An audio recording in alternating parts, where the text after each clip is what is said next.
India Australia മൂന്നാമത്തെ test ആവേശകരമായി നീങ്ങിക്കൊണ്ടിരിക്കുകയാണ്. ഇന്ന് ടെസ്റ്റിന്റെ ലാസ്റ്റ് ദിവസമാണ്. 300 റൺസിനടുത്ത് ലീഡ് ഇന്ത്യക്ക് ഓസ്ട്രേലിയ തന്നിട്ടുണ്ട്. ഈ റൺസ് ഇന്ത്യ എന്ന് മറികടന്നാൽ ഇന്ത്യക്ക് ഈ ടെസ്റ്റ് ജയിക്കാം, അല്ലെങ്കിൽ കളി സമനിലയാകും. ഇനിയൊരു പക്ഷേ ഇന്ത്യ ഓൾ ഔട്ട് ആയാൽ ഓസ്ട്രേലിയ കളി ജയിക്കും. ഇന്ത്യ ഓൾ ഔട്ട് ആകാൻ സാധ്യതയില്ല. അപ്പോൾ ഇന്നത്തെ ടെസ്റ്റിനെ കുറിച്ചാണ് നമ്മൾ ഈ ഒരു വീഡിയോയിൽ പറയുന്നത്.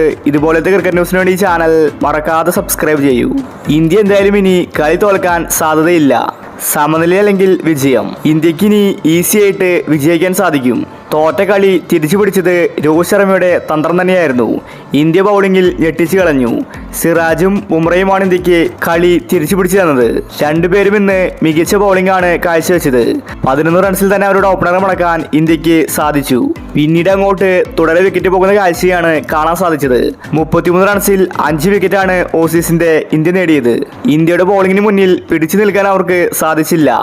ഇന്ത്യ തുടരെ വിക്കറ്റ് നേടി. സിറാജ് ഓസീസിന്റെ നടുവൊടിച്ചു. ട്രേവിസ് ഹെഡിന്റെ വിക്കറ്റ് നേടിയത് സിറാജ് ആയിരുന്നു. സാധാരണ അവരുടെ ബാറ്റിംഗിൽ ഹെഡാണ് മികച്ച കളി കാഴ്ചവെക്കാറ്. സെഞ്ചുറി പ്രകടനമാണ് ഹെഡ് പുറത്തെടുക്കാറ്. ഇന്ന് സിറാജ് ഹെഡിനെ പുറത്താക്കിയതാണ് കളിയിലെ ടേണിംഗ് പോയിന്റ് ആയത്. ഹെഡിനെ മാത്രമല്ല സ്മിത്തിനെയും പുറത്താക്കിയത് സിറാജ് ആയിരുന്നു. ഈ രണ്ട് താരങ്ങളാണ് ഇന്ത്യക്ക് വിലങ്ങുതടിയാവാറ്. ഇനിയെല്ലാം ഇന്ത്യയുടെ കയ്യിലാണ്. ഇന്നത്തെ ഒരു ദിവസത്തിനുള്ളിൽ ഇന്ത്യക്ക് ഓസീസിന്റെ ടാർഗറ്റ് മറികടക്കാൻ സാധിച്ചാൽ ഈ ടെസ്റ്റ് ജയിക്കാൻ സാധിക്കും. ഗാബിയിൽ പണ്ട് ഇന്ത്യ ചരിത്രം തിരുത്തിയ മണ്ണാണ്. അതുകൊണ്ട് ഇന്ത്യക്ക് വിജയ സാധ്യതയുണ്ട്. എല്ലാവരും ഉറ്റുനോക്കുന്നത് ഋഷഭ് പന്തിനെയാണ്.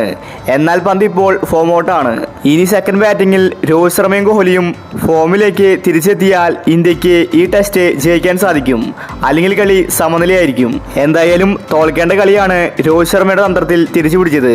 അപ്പോൾ ഇതുപോലത്തെ ക്രിക്കറ്റ് ന്യൂസിന് വേണ്ടി ചാനൽ മറക്കാതെ സബ്സ്ക്രൈബ് ചെയ്യൂ.